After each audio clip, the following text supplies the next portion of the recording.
Gejala yang ditimbulkan apa? Kejang. Jadi selama berjam-jam itu kejang terus? Iya, jadi kejang, kasih obat, berhenti, tidak lama kejang lagi, ya sambil di bawah jalan nembus hutan gitu.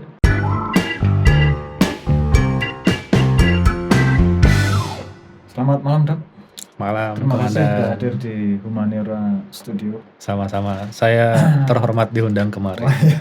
Malam ini kita ngobrol-ngobrol ya. Siap. Ngobrol yang bermanfaat, ngobrol ya kita memberikan pengetahuan-pengetahuan kepada orang banyak lah ya. Siap. Intinya bagaimana kita memberikan kebermanfaatan bagi alam semesta lah ya. Dr. Salman Al-Fat. Salman Al-Fat. Asli dari Sintang ya? Sebenarnya besar aja di Sintang. Oh, besar di Sintang. Ya, kalau lahir saya di Sanggau, ya enggak jauh lah. Oke lah, aku nggak akan nanya ini apa namanya tentang asal muasal. Iya. Kita lebih ngobrol kepada pengetahuan saja lah. Oke, siap. Bagaimana tenaga medis hari ini menjadi ngetren ya? Ya. Karena ya pandemi corona ini belum berakhir. Iya. Baru setahun kan, Dok ya? 1 tahun. 1 tahun di Sintang. Ya. Tapi kalau di dunia kan sudah lebih lah ya. Iya. Saya pengen nanya tentang ini, Dok. Tentang awalnya dokter dulu lah ya, tentang dokter ini. Kalau zaman dulu itu dokter itu kan dipandang sebagai profesi yang ya wah begitulah ya. Iya. Yang jauh di atas sana. Seolah-olah nggak bisa diraih gitu. Wah. Termasuk saya juga nggak bisa ngeraih. Jangankan dokter, untuk masuk jurusan IPA saja payah dulu. Iya. Karena nilai eksak saya jauh di bawah itu kan. Iya. Kalau sekarang tuh gimana kira-kira, Dok? Jadi kurang lebih sebenarnya di era milenial ini. Era milenial. Menjadi dokter tuh sebenarnya enggak sulit. Oh, nggak sulit ya? Karena begini, orang berpikir menjadi dokter tuh sebuah pencapaian. Sebenarnya bukan. Jadi salah ketika orang ingin anaknya menjadi dokter dan menganggap itu sebuah pencapaian. Itu bukan pencapaian. Jadi menjadi dokter itu adalah titik mulanya seseorang itu memberikan dirinya untuk orang lain. Berarti aku salah nih. Aku pengen kedua anakku itu jadi dokter. Bagus, cuma bukan pencapaian. Jadi jangan mencita-citakan anak kita mencapai posisi dokter. Anak kita dijadikan dokter untuk mencapai manusia yang bermanfaat. Jadi harus memberi manfaat. Selaras dengan yang awal tadi. Siap, ya. Tujuan kita ngobrol-ngobrol ini. Siap. Ya. Oh, berarti gitu ya? Ya. Jadi apakah itu memang sudah tercita-citakan sejak dulu, Dok? Saya sebenarnya tidak pernah bercita-cita atau bermimpi jadi dokter. Awalnya dulu saya kepengen jadi pilot. Tapi dulu sudah ada bayangan bahwa dokter itu seperti begini pemahaman di masa lalu itu? Tidak pernah. Jadi berarti kalau saya tanya tadi dokter di era milenial itu bagaimana? Berarti nggak bisa terjawab dong ya? Itu baru bisa saya jawab setelah saya jadi dokter. Jadi sebelumnya saya tidak punya bayangan. Jadi enggak, artinya bagaimana membandingkannya kalau sebelumnya nggak tahu? Ya tadi yang komandan sampaikan, itu ya, dokter itu sepertinya orang menganggapnya sebuah pencapaian yang wah, yang sampai tidak bisa dicapai. Jadi kalau untuk sekarang menjadi dokter itu tidak sesulit zaman dulu karena ada banyak pintu masuk orang untuk menjadi dokter. Atau mungkin orang sekarang memang lebih sejahtera daripada zaman dulu toh? Iya, dan akses untuk mendapatkan pendidikan kedokteran juga lebih terbuka luas. Sekarang itu sudah lebih 50-an fakultas kedokteran di Indonesia. Jadi ada banyak pilihan. Jadi sebetulnya Indonesia ini ya berprogres terus lah ya. Berprogres. Menuju ke negara maju lah gitu. Iya, karena kan perbandingan dokter dengan rakyat itu masih 1:3.000 atau berapa gitu. Sekarang ini? Iya. Seharusnya? Ya seharusnya 1:100-an, tidak sampai ribuan lah ya. Jadi 1 dokter untuk ratusan warga. Idealnya ya? Iya. Terus sekarang sedang bertugas di Surabaya ya? Siap. Di rumah sakit Pratama. Pratama. Ya, rumah sakit perintis lah di sana. Oh, jadi Pratama itu maksudnya perintis gitu ya? Pratama itu tingkat sebelum mencapai dasar. Oh gitu. Jadi memang betul-betul membangun dari awal, dari nol. Jadi semua yang perintis itu memang namanya Pratama ya? Ya setahu saya itu. Soalnya di sini banyak juga. Iya, ya. Jadi kayak Rumah Sakit Pratama Sintang itu tadinya perintis, sekarang sudah jadi Rumah Sakit Kasrem. Rumah Sakit Pratama Balai Karangan itu perintis, sekarang sudah jadi Rumah Sakit Tumenggung Gergaji. Oh gitu. Ya, Ada jadi juga itu apa namanya? Pelayanan satu pintu Pratama. oh beda. Beda itu komandan. Semuanya Pratama gitu. Iya, Jadi iya, aku iya, agak iya. bingung-bingung gitu. Iya. Jadi rupanya begitu ya, di Iya. era milenial itu seperti itu. Tapi saya pernah dengar gini Dok. Eh, di era milenial ada hal lain yang mendasar ya. Perbedaan dari aspek pasien. Ya. Kalau zaman dulu itu mungkin pasien itu ya Ya. manut apa yang Iya. di ini Iya. apa. Kalau sekarang itu karena memang akses Informasi itu begitu luas taraf ya, pendidikan juga meningkat. Jadi masyarakat itu sudah lebih kritis. Jadi itu berarti kan menjadi tantangan bagi betul. dokter di era milenial. Betul. Jadi zaman dulu orang kalau dibilang misalkan datang ke dokter berobat, "Dok, saya mau nanya ini, Dok." "Nggak usah nanya. Minum aja obatnya." Itu orang masih tidak bermasalah kalau zaman dulu. Tidak Karena kritis ya. ya karena saat dulu mungkin apapun yang disampaikan dokter, masyarakatnya terima. Kalau sekarang kan orang dia nggak punya akses informasi iya, lainnya. tidak punya akses informasi. Bukan berarti masyarakatnya kurang pintar, bukan. Cuma karena akses informasi masih terbatas. Kalau sekarang masyarakat itu sudah bisa mengakses semua informasi. Jadi hubungan antara dokter dengan pasien itu sudah menjadi peer, setara. Oh gitu. Jadi kalau dokternya memberikan sesuatu pengobatan, pasiennya harus tahu. Jadi kita kenal istilahnya namanya informed consent. Informed consent. Consent itu persetujuan, inform itu diinformasikan. Jadi persetujuan yang disampaikan pasien itu seharusnya sebelumnya sudah dikasih informasi. Jadi tidak boleh dokter suntik tiba-tiba suntik, tidak boleh. Harus ada penyampaian yang mau disuntikkan itu apa, efeknya apa, efek samping yang mungkin timbul apa. Nah itu namanya informed consent. Berarti jarak antara pasien dan dokter itu sudah sedemikian. Harusnya sudah tidak berjarak. Oh gitu. Ya, jadi berarti semua bisa jadi dokter dong. Semua orang bisa jadi dokter.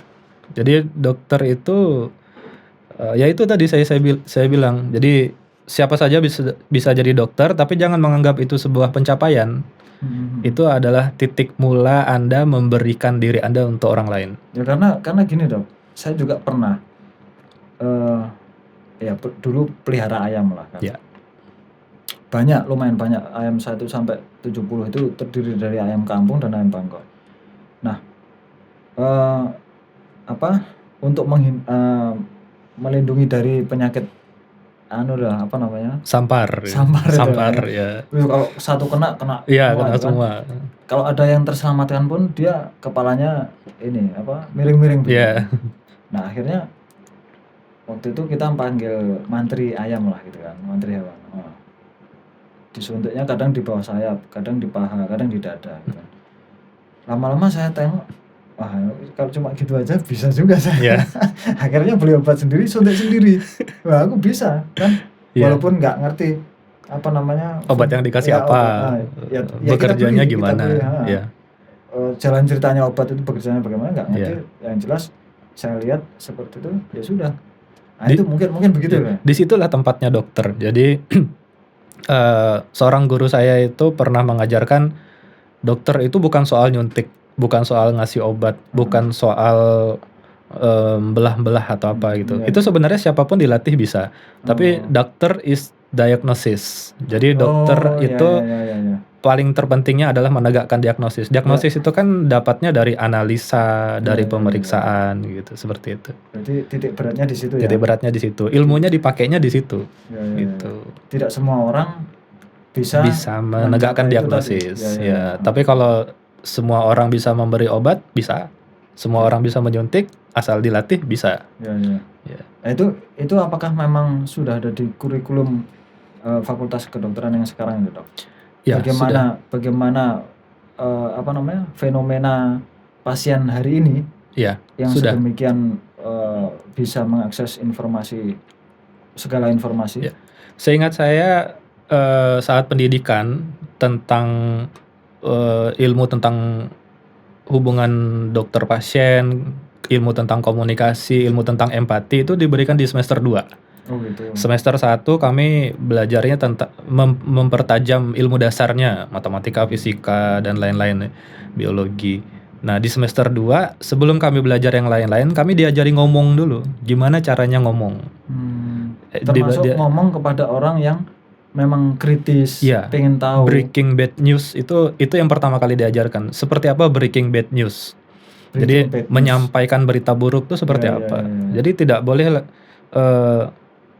idealnya seorang dokter harus menempatkan dirinya bagaimana rasanya ketika jadi pasien. Jadi ketika kita menyampaikan berita buruk, tidak mungkin kalau kita nyampaikannya seperti ini, oh ini sudah tidak bisa tertolong, saya tidak bisa apa-apa, maaf ya, itu tidak bisa.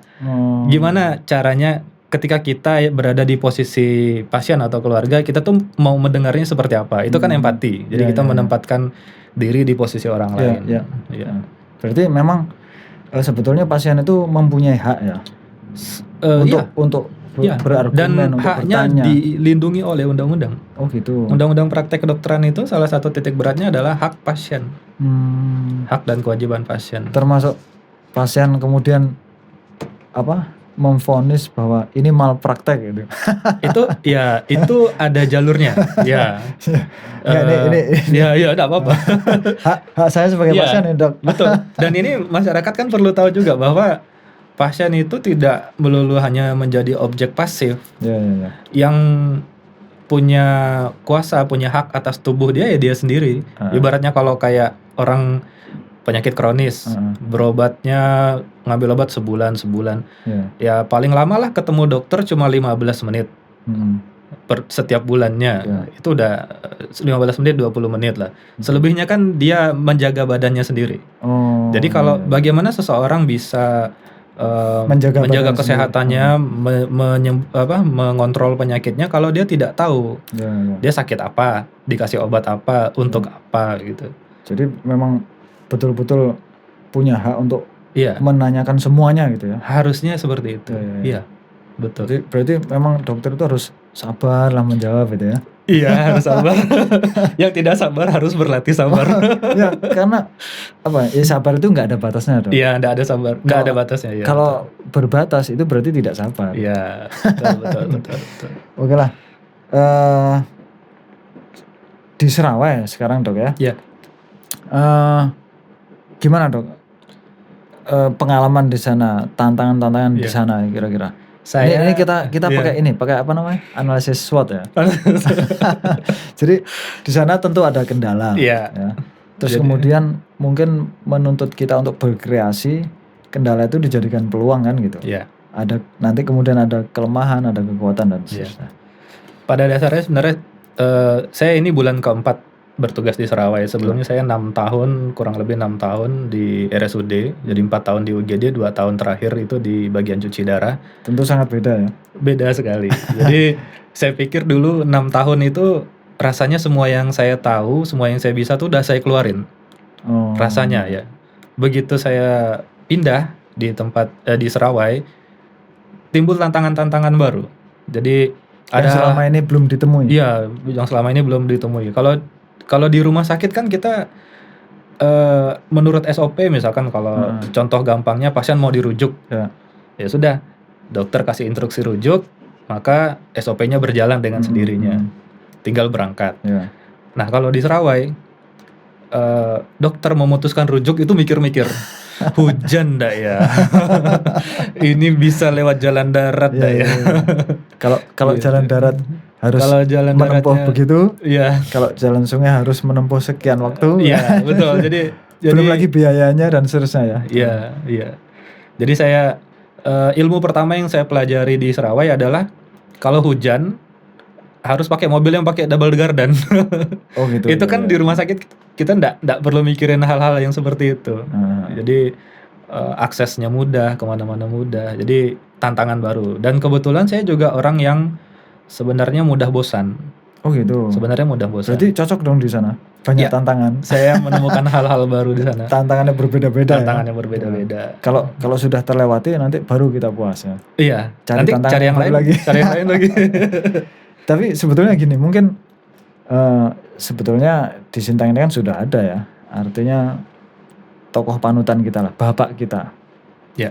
Yang Iya. ya, Setuju. Ya, Tidak perlu disebut namanya, kita sudah setuju. Ya, sejak tahun 1986. Iya, betul. Beliau tokoh dokter panutan. belum lahir tuh. Belum. Nah, Saya bahkan belum sudah dibikin. berjuang. Saya belum dibikin itu. Dia udah jadi dokter, saya belum dibikin. Beliau sudah berjuang di pelosok. Iya, luar biasa. Dengan bidang yang sama ya. Iya. Mungkin ya kita perlu banyak belajar kepada beliau betul. ya. Bahwa sangat inspiratif sosoknya.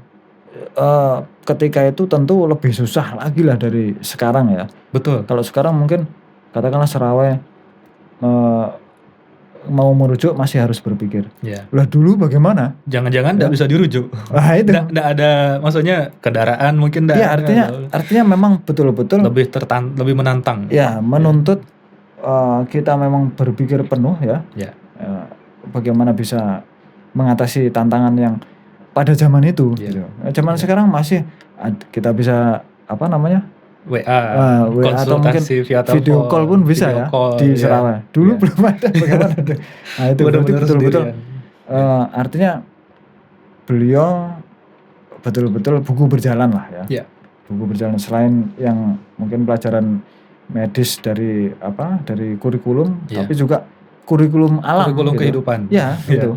Artinya betul-betul sangat direkomendasi untuk belajar kepada beliau ya. Iya. Mudah-mudahan beliau nonton ya. Oke lah. Nah, itu kendala-kendala ya yang kemudian dijadikan peluang. Kira-kira peluangnya apa, Dok? Yang satu contoh aja lah, kendala yang kemudian sudah bisa dijadikan peluang. Apa ya? Jadi di sana itu ibaratnya seorang anak itu masih bayi. Rumah sakit itu masih bayi. Oh gitu. Jadi cara bicaranya masih kita bisa ajari, cara berjalannya bisa kita ajari. Intinya kita mau bikin seperti apa aja bisa. Tinggal itu kan peluang sebenarnya. Jadi ada peluang kita untuk berkembang, kita mau ke arah mana nih. Tinggal tergantung kitanya. Kita punya kemampuan apa untuk membawa rumah sakit. Ini kan kita sudah dikasih fasilitas yang sangat baik dan alhamdulillah cukup lumayan lengkap dari segi sarana medisnya. Jadi itu peluang sebenarnya. Tinggal kami yang ada di sana itu tinggal mengasah kemampuan untuk memberikan pelayanan yang terbaik dengan apa yang sudah ada di sana. Gitu. Tapi sejauh ini masyarakat merasakan kepuasan lah ya atas pelayanan publik yang diberikan oleh Rumah Sakit Pratama di Serawai. Alhamdulillah, kita bahu-membahu dengan Puskesmas Serawai. Jadi yang bisa kami bantu untuk penanganan kesehatan di Serawai kita support terus. Oh, ada puskesmas juga. Ada puskesmas. Berarti jadi dia pertama harus ke puskesmas dulu baru rujukan ke rumah sakit gitu. Sebenarnya begitu. Normanya begitu, tapi karena saat ini kami di Rumah Sakit Serawai itu belum punya dokter spesialis. Jadi kami masih, walaupun namanya rumah sakit, dari struktur rujukannya kami masih tingkat pertama. Jadi sama dengan puskesmas sebenarnya. Oh gitu. Jadi mereka bisa langsung ke bisa langsung ke rumah sakit, puskesmas, bisa langsung ke rumah sakit ya. Iya, betul. Itu jaraknya berapa ini? Puskesmas dengan rumah sakit kayaknya enggak sampai 2 km. Ya, masih di satu kecamatan yang sama, hanya beda desa dan desa bersebelahan. Tapi di puskesmas ada dokternya lah ya? Ada. Kan kepala puskesmas kan dokter ya? Tidak mesti. Oh gitu? Tidak mesti. Yang harus dokter itu kepala rumah sakit. Oh iya. Saya baru tahu ini. Iya. Aku dapat ilmu baru. Walaupun hanya kepala puskesmas itu tidak harus dokter. Iya. Kalau zaman dulu dokter ditaruh di puskesmas harus jadi kepala puskesmas.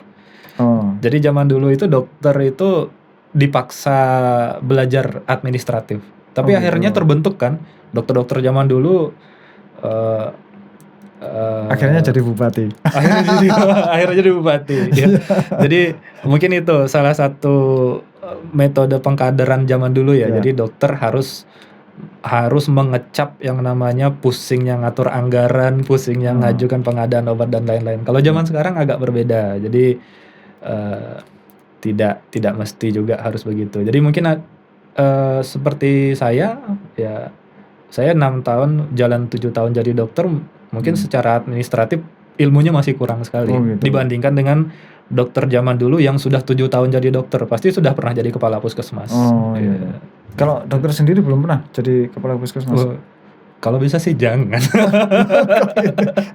Kenapa gitu? Kalau zaman dulu kan dipaksa, kalau sekarang kan tidak. Kenapa? Tanggung jawabnya besar. Gitu. Tapi saya rasa mungkin Ya akan kan ada tantangan baru. Iya, akan ada tantangan baru. Tapi enggak pernah melaksanakan tugas medis di perbatasan kan? Siap. Nah itu gimana tuh? Jadi itu pengalaman luar biasa. Pengalaman luar biasa banget itu. Itu tahun 2013. Itu dalam rangka ekspedisi Raja Bali namanya. Ekspedisi Raja Bali itu kebetulan Batalion 123 kalau tidak salah. Batalion Raja Bali itu Sumatera Utara, ditugaskan Pamtas di Entikong. Tanggal 10 April saya sumpah dokter. Itu gelarannya mulai dari Sambas ya? Dari Badau sampai Temajuk. Jadi dari ujung timur Kalimantan Barat. Tahun 2013. Ya. Dari Badau sampai ke Temajuk. Temajuk. Jadi saya bersama beberapa orang teman itu hidup di truk tentara. Gitu. Jadi kami selesai pelayanan, pindah pakai truk, ya tidur di truk. Enggak, itu dulu program ketika itu ya? Itu sebenarnya apa ya? Kami itu diajaknya gini aja. Dari Untan ada ndak yang mau ikut Baksos? Kalau mau, ayo. Jadi ikut. Gitu aja, spontan. Programnya Satgas itu. Programnya Satgas. Jadi bukan programnya dari kampus atau apa, bukan. Kami spontan aja ikut. Waktu itu masih kuliah? Sudah dokter. Sudah dokter, tapi baru sumpah. Gitu. Jadi masih dokter hijau. Ya. Masih hijau muda. Tapi itu bagus tuh, Dok. Ya, ketika masih energinya betul. besar gitu ya. Terus langsung terjun ke lapangan itu. Itu dan yang pengalaman bagus itu. Iya, yang namanya kita melihat dengan mata kepala kita sendiri seperti apa keterbatasan di perbatasan, seperti apa tantangannya, itu jadi terbuka. Kita jadi apa ya? Ya walaupun akhirnya saya tugasnya di kota, di rumah sakit, tapi saya tahu ternyata Indonesia ini orang mau berobat aja tidak mudah gitu. Di Indonesia yang di perbatasan. Jadi kita anggaplah Indonesia secara keseluruhan lah ya. Itu padahal ya masih di Kalimantan itu. Masih di Kalimantan, belum di Papua itu. Komandan mungkin sudah melihat sendiri. Aku mau ngomong itu kan. Di Papua itu lebih gila lagi kan. Betul. Jadi sampai ada ini anggota saya nih, Dok. Pangkatnya prajurit 1, merah 2, toh. Ketika itu masih bujangan. Dia bukan tentara yang kejuruannya kesehatan. Jadi hanya bermodal tamtama biasa. Iya.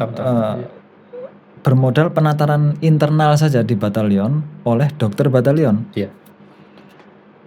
Begitu tiba di sana, dinamikanya adalah yang dihadirkan adalah ada warga yang melapor ada yang mau melahirkan lah. Waduh. Gitu. Waduh. Pengen melahirkan. Ya sudah. Apa ya? Karena itulah satu-satunya pos di desa itu. Ya. Taunya warga ini bahwa di pos itu ada orang kesehatan. Walaupun mereka nggak pernah tahu bahwa itu ya modalnya perawat kah dia enggak hanya pelayanan kesehatan ringan lah ya. Nggak sampai yang harus membantu melahirkan. Tapi ya sudah yang penting hadir dulu gitu. Yang penting semangatnya, yang penting yakin. Gitu kan. Jadi begitu datang ya alhamdulillah dibantu, bayinya bisa keluar, Dok. Setelah keluar dia bingung apalagi yang mau dilakukan. Hari-harinya mau diapain? Begitu keluar bayinya, hari-hari belum. Nah, terus bagaimana? Akhirnya nunggu dokter. Jadi dokter batalion yang posnya berbeda di pos Kotis ya. Itu setelah dilapori kan sebelum berangkat laporan dulu. Iya. Nah setelah dilapori dokter memang juga berangkat. Nah ini berangkat juga ke lokasi. Setelah dikeluarkan, alhamdulillah bayinya selamat. Dokter datang akhirnya mengeluarkan ari-arinya dan merawat, motong dan seterusnya lah itu. Diteruskan oleh dokter itu. Ya itu pengalaman. Kalau dokter sendiri di perbatasan apa pengalaman yang paling berkesan itu? Ada nggak yang seperti begitu itu? Waktu kegiatan Baksos itu yang saya ingat betul ada anak umur 2 bulan apa 3 bulan gitu, infeksi otak. Waduh. Infeksi otak itu Itu diinfeksi oleh apa itu dok? Ya biasanya sih dia dari infeksi paru-paru dulu yang menyebar sampai ke otak. Karena kan otak itu sebenarnya pertahanannya kuat. Tapi akhirnya tembus Kok juga. terinfeksi berarti kuat ya? Iya. Jadi anak bayi usia 3 bulanan infeksi otak, tinggalnya di kampung yang akses satu-satunya itu cuma Riam. Riam dan saat itu sedang kemarau kalau tidak salah. Jadi Riamnya kan tidak bisa diakses. Jadi akhirnya oleh tim satgasnya itu, satgas Pamtasnya itu digendong ya, dibawa jalan kaki dulu sekian jam sampai ketemu sungai yang cukup dalam, baru dilanjutkan pakai Itu sampah. gejala yang ditimbulkan apa? Kejang. Jadi selama berjam-jam itu kejang terus? Iya, jadi kejang, kasih obat, berhenti, tidak lama kejang lagi, ya sambil dibawa jalan nembus hutan gitu. Iya. Akhirnya anaknya tertolong, alhamdulillah. Dikasih nama sesuai dengan nama satgasnya. Jadi dikasih nama Raja Wali. Itu tadi yang tadi dibantu oleh anggota saya, itu juga dinamai begitu. Dinamai Baratayuda. Baratayuda. Ya, biasanya itu apa ya, bentuk apresiasi masyarakat. Nama monumental. Iya, nama monumental. Jadi sebesar itu penghargaan masyarakat atas ya sebenarnya pertolongan yang standar ya.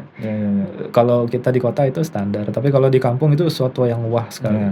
Karena harus berjam-jam ya tantangan perjuangannya. Jadi akhirnya ditangani di mana waktu itu dok? Akhirnya kalau tidak salah saya dibawa ke Sanggau apa dibawa ke Pontianak, sembuhnya di sana. Jadi dokter waktu itu ikut ngiringi itu ya? Kalau ngiringinya saya enggak, karena kami yang tim yang evakuasi jalan, yang Baksos lanjut. Oh gitu. Ya, jadi pada saat Baksos itu ya? Iya, atau sudah pelayanan kesehatan ya? Saat pelayanan kesehatan. Iya. Sama saya juga dulu di Papua seperti itu dok. Jadi pelayanan kesehatan udahlah seperti begitulah. Ya. Oke dok. Kemudian saat ini pandemi kan belum berakhir ini dok. Ya, Kira-kira begitu. ada nggak misalnya apa yang mau disampaikan sejauh ini dok? Saya punya setidaknya ya pernah diskusi lah dok. Setidaknya ada 2 poin menghadapi pandemi corona ini. Yang pertama, bagaimana kita menjamin imunitas kita tetap prima. Nah, caranya banyak lah, segala macam olahraga lah, makan apa segala, termasuk vaksinasi toh. Nah itu yang pertama. Yang kedua, bagaimana kita memutus rantai sebar. Ya protokol kesehatan lah. Yang awalnya 3M sekarang jadi 5M. Atau mungkin ada lagi ya dok?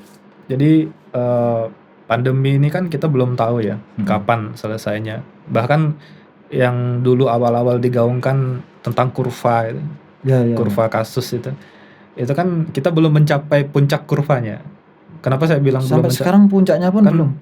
Ibaratnya kalau sudah mencapai puncak itu kan akan terjadi kulminasi kan. Jadi yang tadinya menanjak akan ketika puncak dia harusnya turun. Nah, berarti di situ puncaknya. Ini nggak turun-turun. Kan kita belum melihat nih penurunan. Kita belum melihat penurunan. Jadi belum tahu. Tapi ya tidak bisa juga kita hidup dengan dihantui oleh pesimisme. Jadi kita tidak bisa juga, wah COVID tidak berakhir gini. Gimana nasib kita ke depannya? Jadi tetap harus optimis. Kenapa harus optimis? Gini, penyakit virus itu kan nantinya suatu saat akan kalah dengan imunitas.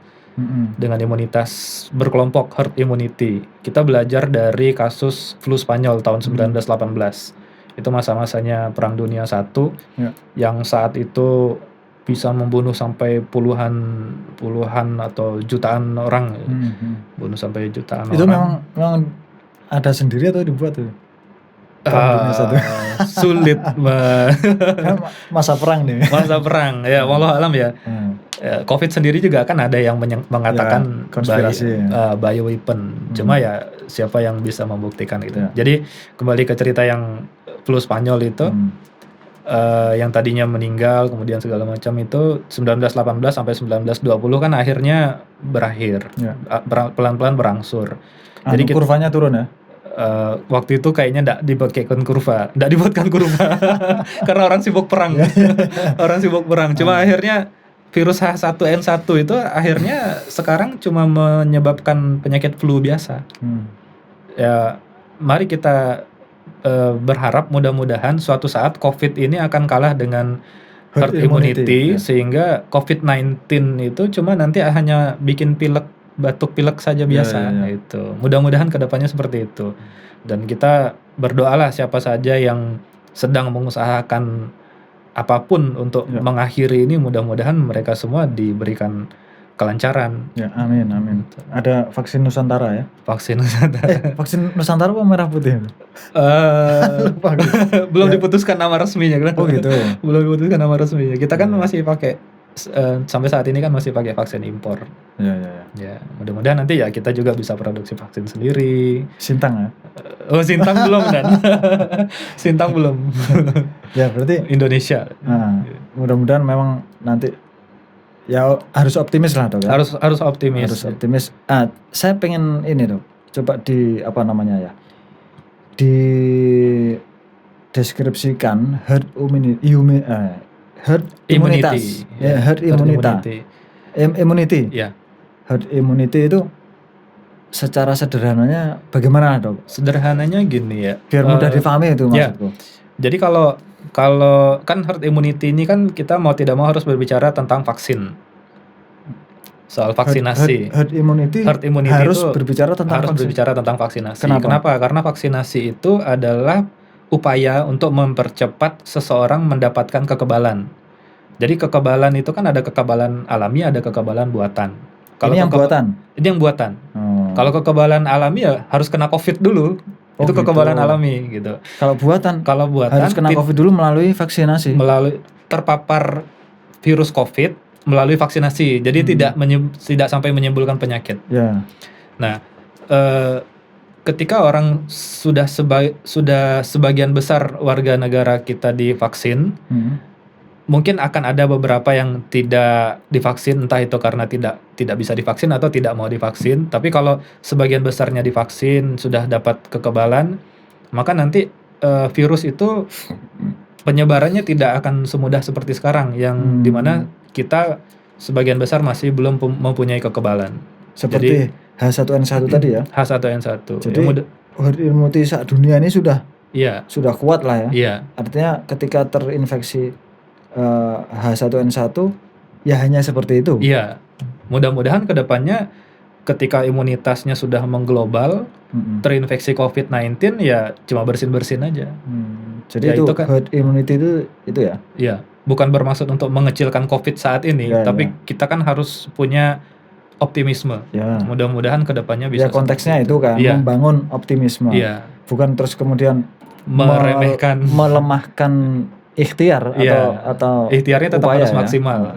Karena itu hanya akan bisa dicapai kalau ikhtiarnya sudah maksimal. Sementara ini kita sama-sama bersabar, sama-sama disiplin semuanya, nakes. Kami tenaga kesehatan tetap berupaya semaksimal mungkin, dibantu juga oleh masyarakat untuk mencegah jangan sampai makin parah. Karena kemudian kan ada yang sebagian beranggapan bahwa saya sekarang udah divaksin kok, berarti boleh lepas masker, berarti boleh ini itu. Nah, tidak juga. Jadi vaksin itu kan kita sudah divaksin, masih banyak orang lain yang belum divaksin. Jadi setelah sebagian besar divaksin, baru akan timbul herd immunity.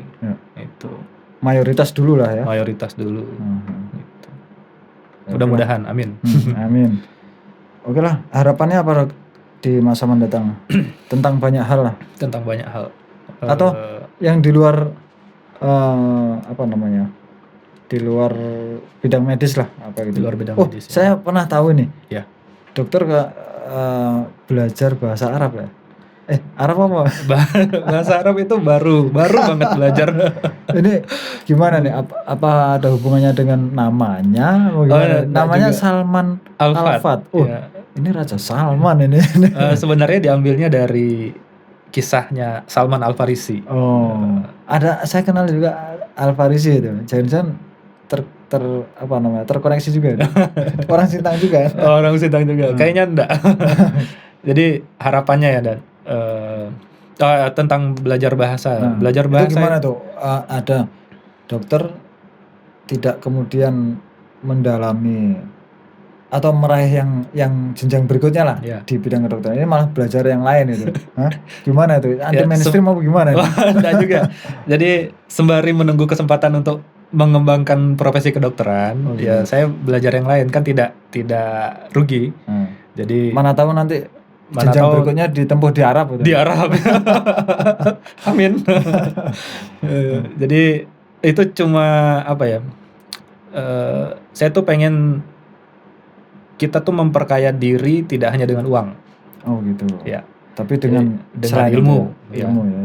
Dengan ilmu. Jadi ada orang yang tidak begitu banyak uangnya, tapi ilmunya banyak.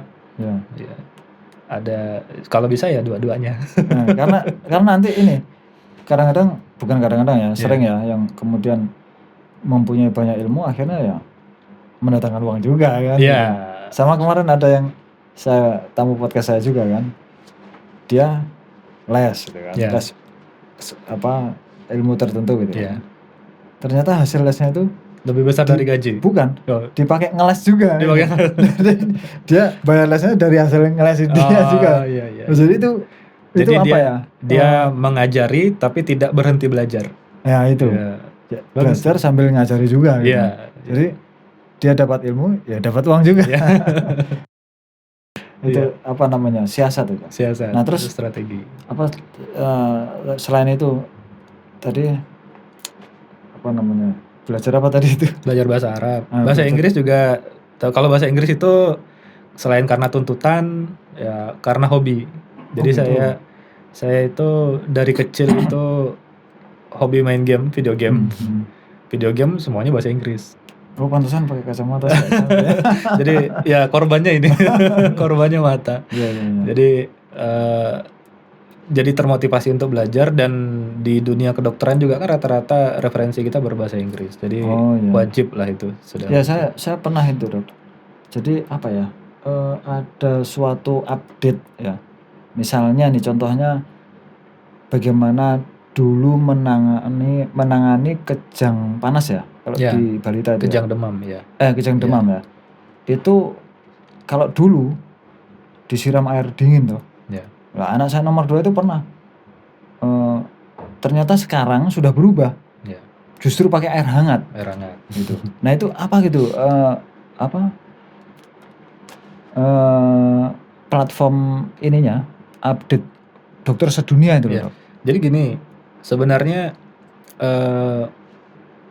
bukan, kan dulunya dipakai air dingin. Berasumsi air dingin itu menyerap panas dari tubuh. Tapi ternyata bukan, penurunan suhu tubuh itu tidak dari situ. Tidak berdasarkan konduksi, tidak berdasarkan kontak, penghantaran panas. Bukan berdasarkan kontak, tapi berdasarkan konveksi dan evaporasi. Jadi yang kita fasilitasi itu penguapan air yang membawa panas. Oh gitu. Bukan apa? Pindahnya kalori ke bukan yang dingin itu ya. Ya, kalau kontak itu hanya suhu kulit. Yang mau kita turunkan kan bukan suhu kulit, tapi suhu di dalam tubuh yang diatur oleh otak. Ada juga yang katanya kita peluk gitu kan, kita lepas baju, kita peluk agar berpindah ke kita gitu. Itu kulit aja. Kulit suhu kulit. Cuma jadi, faktor psikologis kan main juga. Nah, faktor psikologis apalagi kalau ibu ke anak. Nah, itu biasanya anaknya lebih tenang, nangisnya berkurang, geraknya berkurang, jadi suhu tubuhnya berkurang. Ya. Dulu karena awalnya ya disiram air dingin. Ya enggak apa namanya? Enggak turun juga. Tetap kejang gitu. Ya.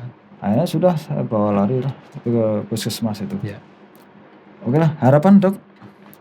Harapan saya pasti yang pertama mudah-mudahan pandemi segera berakhir. Jadi negara kita bisa melanjutkan hidup dan berkembang. Kalau sekarang kan serba terbatas. Ya. Mudah-mudahan pandemi segera berakhir. Amin. Kemudian mudah-mudahan kalau secara pribadi mudah-mudahan saya bisa memberi lebih banyak lagi. Amin. Karena rasanya saya sudah mendapatkan banyak sekali. Oh gitu. Iya. Jadi Saya belum sudah. Agar setidaknya bisa setara antara yang masuk dengan yang keluar. Seingat saya kurang lebih 7 tahun rasanya saya pribadi belum memberi sesuatu yang berarti. Ya itu bagus itu Dok. Ya, jadi kita ya selaras lah dengan yang selama ini saya sampaikan. Ya. Kita bukan berorientasi pada pangkat jabatan, status sosial, posisi ya, tapi kebermanfaatan eksistensi diri kita itu bagi alam semesta. Ya. Alhamdulillah bisa mengabdikan diri di masyarakat di pelosok sana Dok ya. Mudah-mudahan akan banyak dokter Salman yang lain lah ya di seluruh Indonesia ini agar Amin. Kita ini kan saya yakin semua warga Indonesia ini, atau nggak usah terlalu luas lah, Sintang saja lah ya. Kalau kita tanyai, pengen nggak Sintang maju, pengen nggak Indonesia maju, saya yakin semuanya pengen. Tapi apakah kemudian kita sudah berperilaku selayaknya seorang warga yang ingin negerinya maju atau kabupatennya maju? Apakah sudah berperilaku seperti itu gitu? Betul. Sedangkan buang sampah saja masih sembarangan di pinggir sungai itu. Saya tadi sore ke pinggir sungai itu, wah banyak sekali sampah. Jadi sambil menikmati sungai, sambil menikmati sampah. Iya. Yang buang sampah juga, nambah sampah juga gitu. Nah, nanti ku ajak itu mereka itu menguti itu kan. Ya, artinya kalau kita melihat perbandingan ya di negara maju kan nggak ada tuh terus kemudian wilayahnya itu ada sampahnya malah bersih gitu. Sungai pun bening. Bahkan katanya di Jepang itu got itu ada ikan. Itu bener nggak itu Dok? Nggak tahu ya. Belum pernah ke Jepang dong. Mungkin komandan mau ngajak saya ke Jepang. Aku ke Malaysia aja belum. Ya itulah. Jadi kita sama-sama berharap, sama-sama berupaya ya. Bukan hanya berharap. Kalau berharap saja itu sama dengan utopia. Kita tidur bermimpi ya kan. Begitu bangun tidur lagi mimpi lagi ya. Tapi begitu bangun ya berdiri bergegas mewujudkan mimpi itu kan gitu kan. Betul. Oke lah. Jadi harapannya itu Dok ya. Untuk kemudian muaranya memajukan Indonesia ya. Terima kasih Dok. Sama-sama komandan. Oke Mas ya. Nanti saya ini Dok ada closing yell. Jadi saya bilang let us keep humanizing human with humanity. Saya ke sana, terus nanti kita sama-sama ke situ. Humaniora gitu. Let us keep humanize human with humanity. Humaniora. Diulangi nggak? Sorry kesini. Diulangi. Sorry. Let us keep humanize human with humanity. Humaniora.